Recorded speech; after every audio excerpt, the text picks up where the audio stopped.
My wife's search history showed, "How to poison husband without a trace." She laughed it off as a joke. When she handed me tea, I swapped our cups, then I faked my own collapse. She was left frantically telling to the 911 dispatcher as I died. I, 34 male, found my wife's, Teresa, 32, search history last Tuesday. And yes, it's exactly what the title says. We've been married for 6 years, no kids, a nice, quiet life in a rented house with a garden I'm probably a little too proud of. From the outside, we were the couple people envied. We hosted dinner parties. We remembered each other's coffee orders. We held hands, small, everyday things that build a life. The discovery was an accident. Teresa's laptop was open on the kitchen island, and she'd asked me to look up a recipe for the dinner she was planning. I opened a new tab, but the cursor just happened to be in the search bar, and the recent history popped up. It's a feature, right? Not snooping. There it was, nestled between best heirloom tomato varieties and yoga retreats Bali, how to poison husband without a trace, tasteless poisons that mimic heart attack, Amanita phalloides, dosage, lethal life insurance payout, accidental death versus homicide. My heart didn't pound. It just stopped. Everything went quiet. The hum of the refrigerator, the distant sound of a lawnmower, it all faded into a dull roar in my ears. I stared at those words, my mind struggling to connect them to the woman I loved, the woman currently humming in the next room. I closed the laptop. My hands were perfectly steady. I went back to my own computer in the study and spent the next hour in a cold, methodical daze.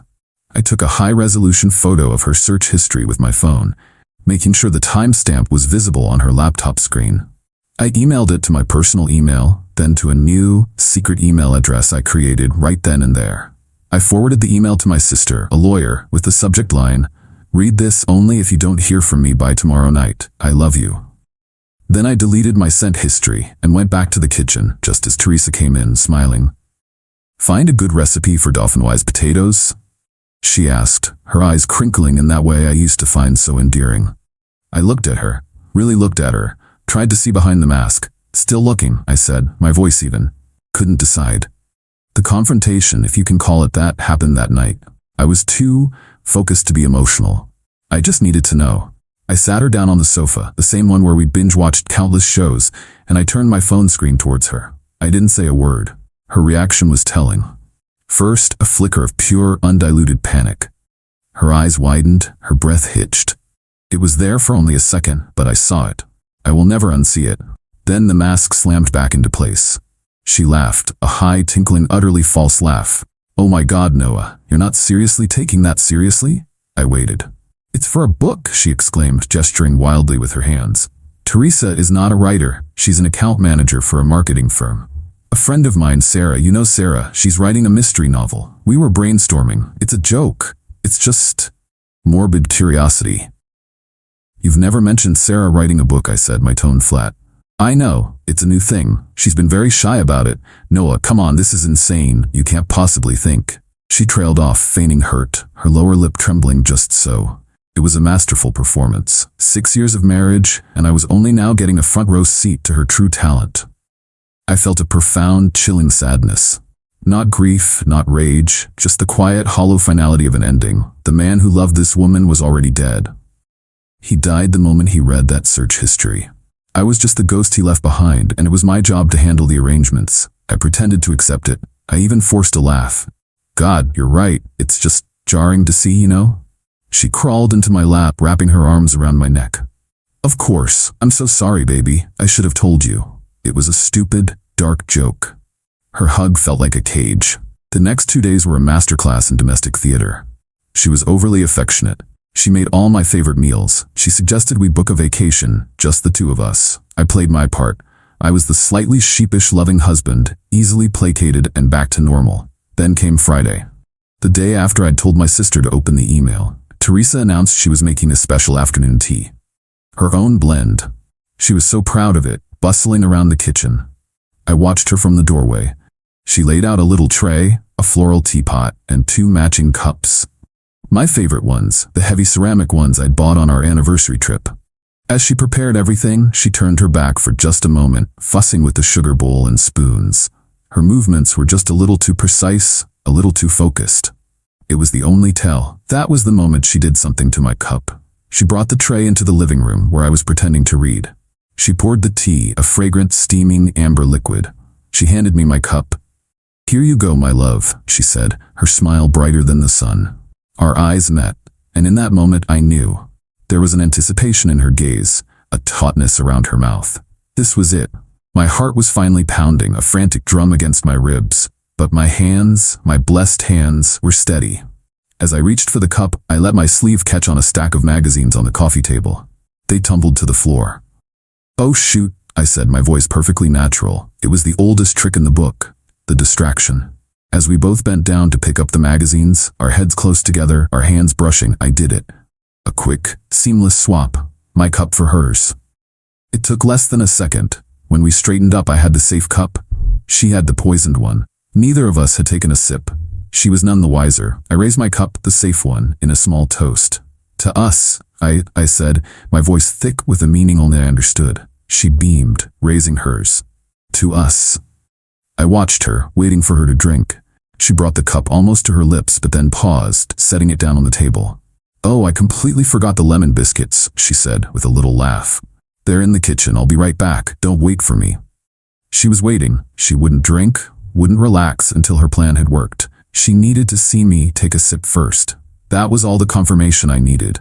My last flicker of doubt was extinguished. I took a small, deliberate sip of my own, safe tea. I held her gaze as she turned to leave the room. I let a small, fond smile play on my lips. Then, as she disappeared into the kitchen, I began. I set my cup down with a clatter. My hands started to tremble. I focused on my breathing, making it ragged. I'm a freediver as a hobby. I know how to control my body's autonomic responses in ways most people don't. I let my heart rate skyrocket, then forced it into an erratic, thready rhythm. "Noah?" Teresa's voice called out from the kitchen. I didn't answer. I made a harsh, guttural, choking sound. I pitched forward, knocking the cup, her cup, the poisoned one, so it sloshed but didn't spill entirely. Then I slid from the sofa to the floor, convulsing for a moment before going limp. I let my eyes roll back, keeping them just slightly open. My breathing became a series of shallow, agonized gasps. Teresa rushed back into the room. "Noah, oh my God, Noah." She stood over me, her face a canvas of rapt fascination. Not concern. Not yet. She was watching, checking to see if it was working. A full 10 seconds passed, an eternity. She was waiting to make sure. Then, when she was satisfied, the performance began. A switch flipped. The frantic, terrified wife appeared. "Oh my God! Noah!" she screamed, a sound so convincing it chilled me to my very soul. She fumbled for her phone.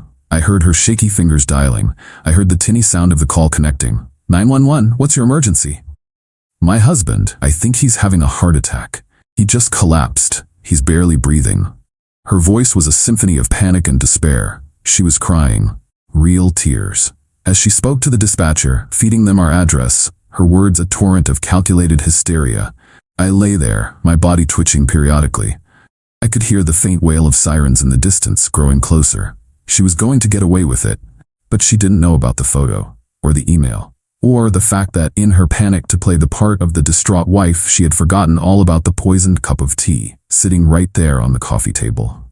Update 1. First of all, thank you. The comments and DMs have been a strange sort of comfort.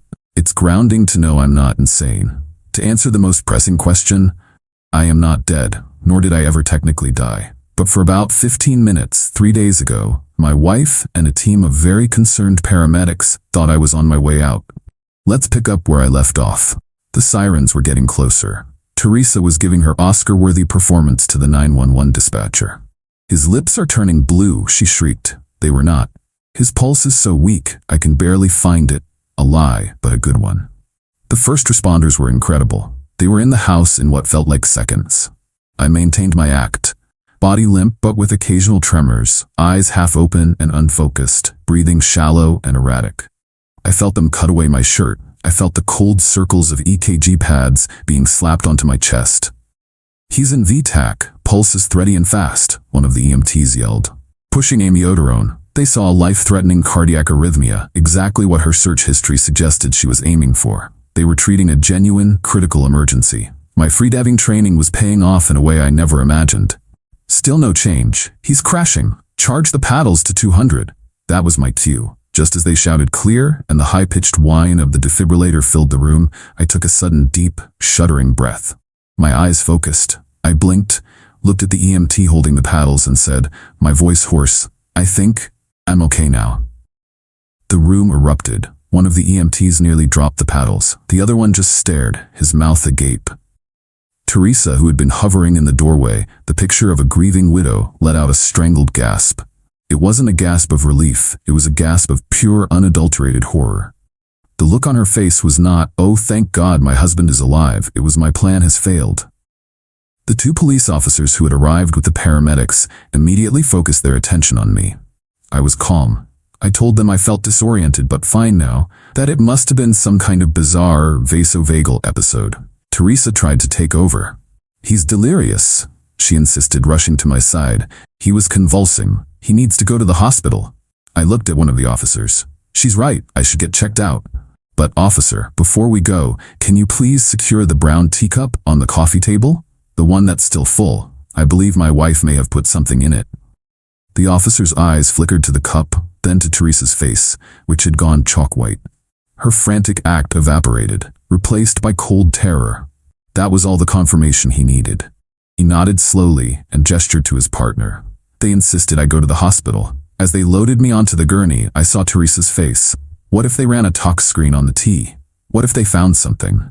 This is where my own plan kicked in. At the hospital, I was, of course, completely fine.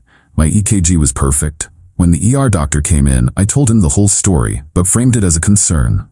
Doctor, I said, I know this sounds crazy, but I have reason to believe my wife attempted to poison me. It led to a very strange domestic situation where I felt I had to feign a severe medical episode to expose it. He listened, his expression unreadable. I then showed him the photo of her search history on my phone. He scrolled through the images, tasteless poisons that mimic heart attack. His face hardened. He immediately made a call. A few minutes later, a hospital social worker and a police detective were in my room. I laid it all out for them. The search history, the book idea excuse, the sudden special cup of tea, the swap, her refusal to drink, my faked collapse, her call to 911, the teacup left at the scene. I also told them about the email to my sister. The detective, a woman named Detective Marie, was brilliant. She didn't treat me like a hysterical husband. She listened and took notes. She told me the patrol officers had already bagged the cup as potential evidence. She asked if she could get a warrant for her electronics. She'll never consent, I said. Given your testimony, the photographic evidence of the searches, and her attempt to prevent officers from securing the evidence at the scene, a judge will agree that the risk of her wiping her devices constitutes grounds for a warrant. Detective Marie stated calmly, these things take time, but we'll get it. I was discharged with a clean bill of health. Detective Marie advised me not to go home. I'd already planned for that. I went straight to my sister's house. The next day, my sister, my wonderful shark of a sister, filed an emergency protective order on my behalf and initiated divorce proceedings. The petition cited the evidence of the search history and the events of that Friday. Teresa was served the papers yesterday. I'm told she did not take it well. I haven't listened to a single one of the unhinged voicemails she's been leaving, but my sister says each one is a gift for our case. I had to go back to the house today with a police escort to get some of my things. The locks were already changed. A note was taped to the door. In Teresa's looping, pretty handwriting, it said, "How could you do this to us, Noah? I love you." Looking at that note, all I could think was that her focus on me, on the drama, on playing the victim, was so complete that she never once thought to get rid of that teacup. The chaos of my collapse had worked perfectly. She was so consumed with managing her performance for the EMTs that the cup became invisible to her. Update 2. It's been 2 weeks since my last update.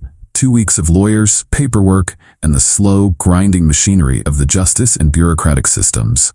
And let me tell you, it's in the grinding that you really see a person's true character.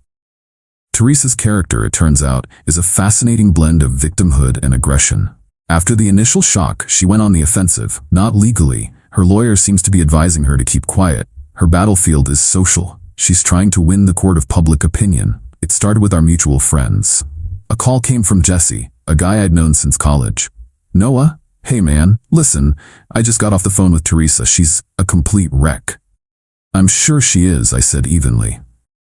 Yeah, well, she's saying this is all some huge misunderstanding, that you've been under a lot of stress at work and, well, that you kind of freaked out over a joke. She told me about her friend's book idea. His voice was full of that cautious sympathy you use when you think your friend has lost his mind. Did she, Jesse? I asked, my voice remaining calm. Let me ask you a question. Do you think I'm a paranoid person? No, of course not, man. But then trust that I'm not paranoid now. There are things I can't talk about legally. But the police have her laptop for a reason. Just think about that. He was quiet for a moment. Oh, okay. Shit, man. Okay. Then came the family front. Her father, a big blustering man who'd always treated me like a son, called me, practically yelling before I'd even said hello. Noah, what in the hell do you think you're doing? I just heard from my daughter. She's in tears, hysterical. You file for divorce? A protective order? You've lost your mind. Hello, Albert, I said quietly. I'm sorry you're in this position. Sorry? You're sorry? You're destroying her. She loves you and you're dragging her name through the mud over some stupid joke. She told us all about it. It was for a book. Albert, did she love me when she was researching tasteless poisons that are hard to trace? It was a joke, he thundered. Don't you people have a sense of humor anymore? You're supposed to be family. You talk things through, you don't call the cops and run away like a coward. My sense of humor ends where lethal doses of Amanita phalloides begins, I replied, my voice cold as ice. And I didn't run, Albert. I walked away from a woman who was going to kill me. The police are involved because she committed a crime. This isn't a family squabble. Goodbye. I hung up the phone before he could respond. The most calculated move on my part was dealing with our landlord. We were on a joint lease for our house, the one with the garden I loved. The security deposit was a hefty $2,850. I emailed the landlord, a no-nonsense property manager named Janice. I explained that I had moved out due to a pending divorce and a police investigation, and that I was formally requesting to be removed from the lease. I attached a copy of the temporary protective order. Janice called me within the hour. Mr. Hayes, I don't care about the drama. I care about the lease. It's a joint agreement. You're both on the hook for the rent until the term is up in 4 months. I understand that, I said, but my estranged wife has changed the locks illegally and I cannot access the property. I also have a court order stating she is to stay away from me. I will not be paying for a property I am legally barred from and cannot safely access. However, I am happy to pay my half of the rent directly to you for the remainder of the term, provided Teresa pays her half, but I will not be sending her money. This put Janice in a bind that favored me. She now had to chase Teresa for her half of the rent. I also mentioned, very casually, by the way, when you do the final walkthrough, be sure to check the new rug in the living room. There might be some damage. Her friend Joe has a habit of leaving his muddy Adidas sneakers on it. I've never met anyone named Joe, but I knew planting that seed of infidelity and disrespect for the property would stick in a landlord's mind. My sister, my wonderful shark of a sister, got a preliminary report back from the forensic analysis of Teresa's laptop. The friend who was writing a book, Sarah? Teresa had sent her an email 2 days before the incident. It said, "Hey, got a weird question for your novel. What's the most creative way a character could get rid of a scheming husband?" Sarah's reply? OMG, fun. Aconite is a classic, or maybe something with pufferfish? Let's brainstorm Tuesday. Teresa was trying to build an alibi. The sheer premeditation of it all is what gets me. The methodical, patient planning. I guess we have that in common. Final update. This is the last time I'll be posting about this. The case is closed, the divorce is final, and I'm in a different city, sleeping soundly for the first time in what feels like a lifetime. The resolution wasn't a big, dramatic courtroom showdown like in the movies. It was death by 1,000 bureaucratic cuts. And it was beautiful. Let's start with the poison. The lab finally identified the substance in the teacup, the one meant for me, the one she refused to drink. It was a synthesized version of a cardiac glycoside, a compound derived from a plant, known for causing heart irregularities, and in the right dose, a massive, fatal heart attack that could easily be mistaken for natural causes. The dose in the cup was significant. It would have killed me. The discovery of a synthesized, hard-to-trace compound, cross-referenced with her search history for poisons that mimic heart attack, was the nail in the coffin. The district attorney formally charged Teresa with attempted murder. Her defense, the one where I supposedly framed her, crumbled under the weight of the evidence. Her "it was a joke for a book" story was shredded by the timeline. The search history. The email to her friend Sarah, which the prosecution presented as an attempt to create a premeditated alibi. The 911 call was played in court, and what she intended as the frantic cries of a grieving wife now sounded, in context, like a chilling performance. The most damning part was my testimony about the cup swap, and her subsequent refusal to drink from it. It demonstrated clear, conscious avoidance. Teresa's lawyer urged her to take a plea deal. She refused, clinging to the belief that she could manipulate a jury the way she had manipulated me for years. It was a fatal miscalculation. She was found guilty. Due to the extreme premeditation, the judge was not lenient. She was sentenced to 15 years in prison. She's eligible for parole in 10. I saw her face as the sentence was read. It wasn't remorseful. It was incandescent with rage. The rage of a narcissist who had been, for the first time in her life, truly outmaneuvered. The fallout in her personal life was just as complete. Our landlord Janice evicted her 2 months into my absence. Teresa couldn't make rent on her own. Janice told my sister she had to hire a cleaning crew to deal with the state of the house. Apparently, once I was gone, the facade of the perfect domestic goddess fell away completely. Janice kept the entire $2,850 security deposit and sent Teresa a bill for another $1,200 in damages. Her friends, even Jesse, vanished. Once the evidence became public record, no one wanted to be associated with her. Her parents, after spending a small fortune on her defense, are now social pariahs in their own community. I hear they've put their house on the market. As for me, the divorce was finalized quickly. I didn't ask for anything except my personal belongings and my freedom.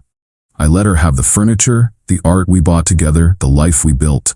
It was all tainted anyway. I packed my car with my clothes, my books, and the photos of my family, and I drove away without looking back. I have a small apartment now in a city a few hours away. It overlooks a park, not a garden, but it's mine. It's quiet. It's safe. I do have moments of vulnerability. Sometimes late at night, I think about the 6 years I spent with a woman who was capable of that. Was any of it real? Did she ever love me? And I'm learning to be okay with it.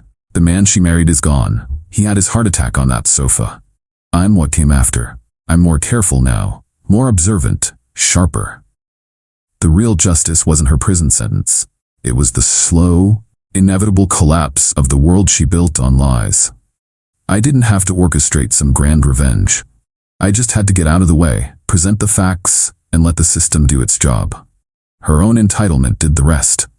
She was so confident in her ability to manipulate everyone that she never considered the possibility that someone might just calmly and quietly call her bluff.